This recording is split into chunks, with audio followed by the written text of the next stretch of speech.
this?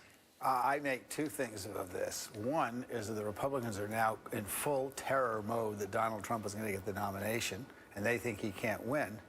And two, this is very interesting watching all these people who are all authoritarians themselves called Donald Trump a fascist. The Republican Party is an authoritarian party.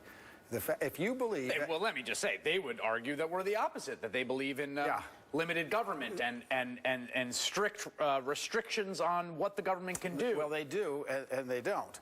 They also believe in restricting the right to vote. And any party which, as a party, and this one is a party that has done this, which restricts the right to vote, is a party that places their own authority above the authority of the people and above the value of democracy. So I've never thought... So you think you're saying that efforts by Republicans, at particularly at the state level, to restrict the franchise, voter ID, all sorts of things, show a kind of anti-democratic impulse in the modern Absolutely Republican Party? Do they. And it's not only that.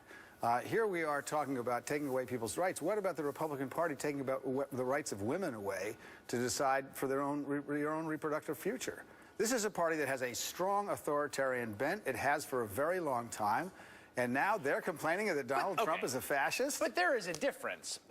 There is a difference between people's positions on, say, abortion, right?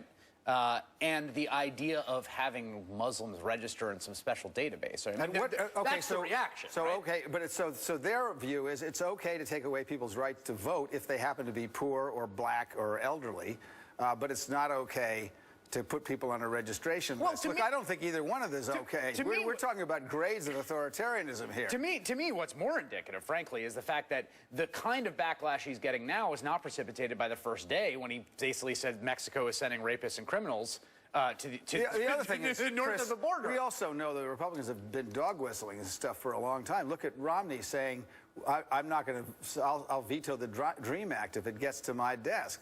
I mean, look, the Hispanic population... But I feel like you're conflating the first thing you said about the desperation. It does strike me that you can feel a little bit of panic right now. I have never seen anybody called a fascist, let alone the leading candidate of the party, by the people in their own party. I'm an MSNBC host, and I don't make a habit of coming, I'm not going to come here and call and these guys are outdoing the Democrats. Max Boot, who is the Marco Rubio guy, he just says he's a fascist full stop. He's earned the title. These guys are terrified. They're absolutely terrified because there is a winning path for Donald Trump to win, and we're going to know what it is on the 15th of March, where Florida, the first winner-take-all state.